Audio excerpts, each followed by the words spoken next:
मैंने सुना है प्राचीन चीन में एक गांव में टिंग और कसिंग नाम के दो नौजवान रहते थे। वो दोनों दिखने में बड़े आकर्षक थे, लेकिन बस एक दिक्कत थी।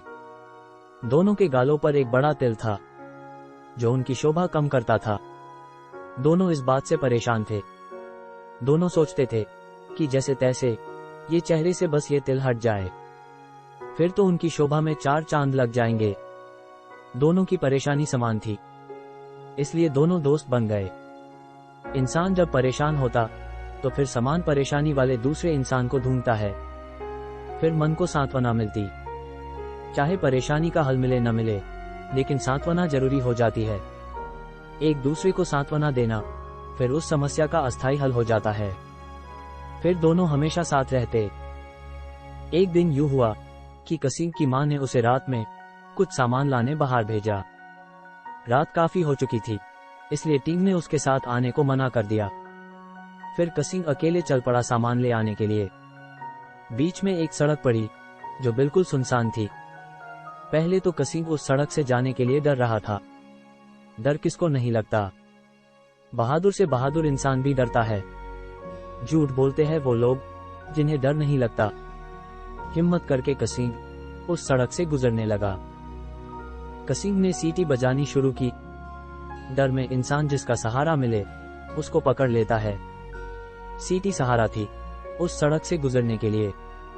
सीटी प्रतीक है अपने आप को ये जताने का कि चाहे कोई हो ना हो, लेकिन मैं मेरे साथ जरूर हूँ। सीटी बजाते बजाते जब वो गुजर रहा था, तब झाड़ियों के पीछे उसे कुछ हिलते हुए दिखा। कसिंग तेज तेज चलने लगा और उसका डर बढ़ गया। सीटी बजानी भी तेज हो गई, लेकिन झाड़ियों के पीछे जो भी था वो और तेज चलने लगा और अचानक कसिंग के सामने आ गया। सामने आने पर पता चला कि वो एक जिन था। कहते हैं जिन सीटी से बड़ा आकर्षित होता है। सामने आने पर जिन बोल पड़ा, कसिंग, मुझे तुम्हारी ये सीटी बहुत अच्छी लगी। क्या तुम मुझे सिखा सकते हो इसे कैसे बजाना? बदले में तुम्हें जो चाहिए वो मैं तुम्हें दूंगा। कसिंग तो पहले ही घबराया हुआ था। उसे तो बस वहां से कैसे भी करके निकलना था। उसने अपने तरफ से सिखाने की कोशिश की और सीटी बजाने की प्रक्रिया बताई। उस जिन ने बड़ा प्रयत्न किया, लेकिन उससे सीटी नहीं बज पा रही थी। कुछ देर असफलता ही हाथ लगने के बाद उस जिन का ध्यान कसिंग के गाल पर के तिल पर गया।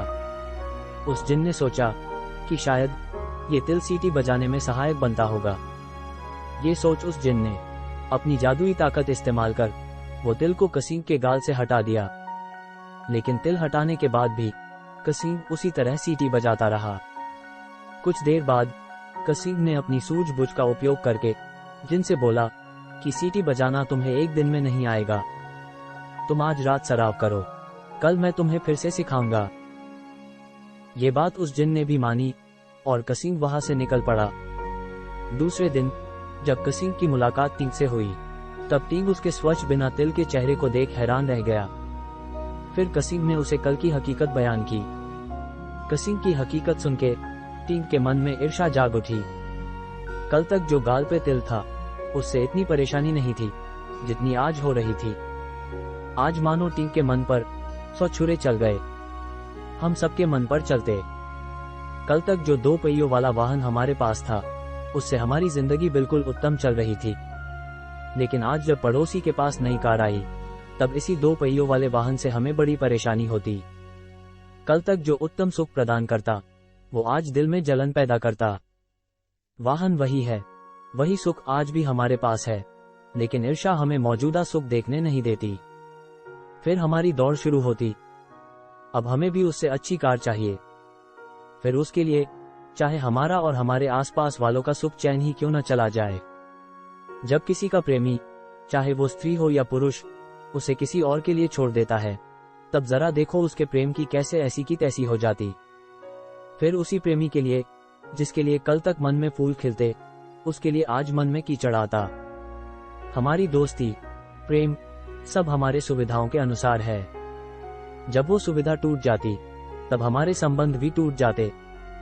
टिंग के मन में भी दौड़ शुरू हो गई। टिंग ने कसिंग से वो सड़क का पता पूछ लिया। डर तो टिंग को भी लग रहा था, लेकिन डर से भी ज्यादा ईर्ष्या ने टिंग के मन को पकड़ लिया था।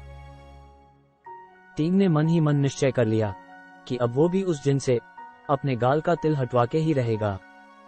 टिंग रात में तैयार हो गया उसी सड़क पर से जाने के लिए। सीटी बजाते हुए टिंग उसी सड़क पर आ गया।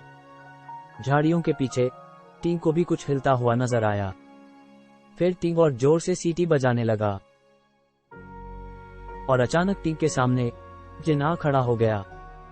उसने टिंग से बोला कि तुम्हारी ये सीटी मुझे बहुत पसंद आई, क्या तुम मुझे इसे बजाना सिखा सकते हो? टिंग बड़ा खुश हो गया और उसने जवाब दिया, क्यों नहीं, और सीटी बजाने की प्रक्रिया बताए। कुछ देर बाद भी जब जिन को सीटी बजाने नहीं आ रही थी, तब न रह के टिंग बोल पड़ा कि सीटी बजाने में मेरे गाल पर जो तिल है उसकी बड़ी मदद होती है। जिन ये बात सुन के सोचने लगा कि कल मैंने एक इंसान के गाल से तिल हटा कर देखा, लेकिन उससे कुछ फर्क नहीं पड़ा, तो मालूम पड़ता है कि ये इंसान मुझे बेवकूफ बना रहा है। जिन उससे गुस्सा हो गया और अपनी जादुई शक्ति का प्रयोग कर उसके दूसरे गाल पर भी एक बड़ा तिल डाल दिया और वहां से गुस्से में चला गया। पहले तो टिंग कुछ समझ नहीं पाया और उसने सोचा कि शायद मेरे गाल का तिल हट गया होगा। वहां से भागते हुए टिंग अपने घर पहुंचा। उसने आईने में अपनी शक्ल देखी और जैसे उसके दिल पर तलवारें चली हो, उसने अपने दोनों गालों पर बड़े तिल पाए। बोलकर हम अक्सर चीजों को खराब कर देते हैं। हमारे ज्यादातर बोलने का कोई फायदा ही नहीं होता, लेकिन फिर भी हम बोले चले जाते हैं। अगर हम सब अपने मुंह से कचरा निकालना कम करें तो जिंदगी ऐसे ही काफी आसान हो जाएगी। हर वक्त बोलना जरूरी नहीं है, दरअसल बोलना मजबूरी है। बोलना सिर्फ तब जरूरी है जब सामने वाला हमारे मौन को न समझ पाए। अगर सामने वाला समझदार है तो वो कम से कम बोलने में भी समझ जाएगा। बोल के हम सारा काम खराब कर देते हैं। जब घर पर किसी दिन सब्जी खराब बन जाती है, तब जरूरी नहीं है उसे बोलकर बताना। बोलकर बताने से सब्जी का स्वाद तो अच्छा नहीं हो जाएगा, उल्टा हम नई मुसीबतें मोल ले लेंगे। उसके बदले में अगर हम थोड़ा अचार लेकर उसके साथ सब्जी खाएं, तो बिना बोले सब्जी का स्वाद बढ़ जाएगा। बिना बात का बोलना तो हम बंद कर भी दे, लेकिन क्या हमारे मन का बोलना बंद हो जाएगा? बोलना सिर्फ मुंह से नहीं होता। मुंह पर लगाम लगाना आसान है, लेकिन अपने विचारों पर, अपने मन पर लगाम लगाना बड़ा मुश्किल है। और मुंह बंद करके मौन होने से ज्यादा फायदा नहीं है, जब तक वो मौन अंतर मन में न उतर पाए। उल्टा मुंह बंद करके हम पाएंगे कि मुश्किलें और बढ़ी, फिर विचार और दौड़ेंगे। जैसे किसी धरण के दरवाजे बंद कर दिए जाए तो पानी का बहाव बाकी दरवाजों से बड़ा तेज हो जाएगा। मुंह बंद करने से काम नहीं चलेगा, बंद करनी होगी इन बिना काम के विचारों की यातायात, और फिर हम पाएंगे कि एक अथक शांति छा गई है हमारे व्यक्तिमत्व में, जिस शांति में जीवन के सारे काम बिना बोले हो जा रहे।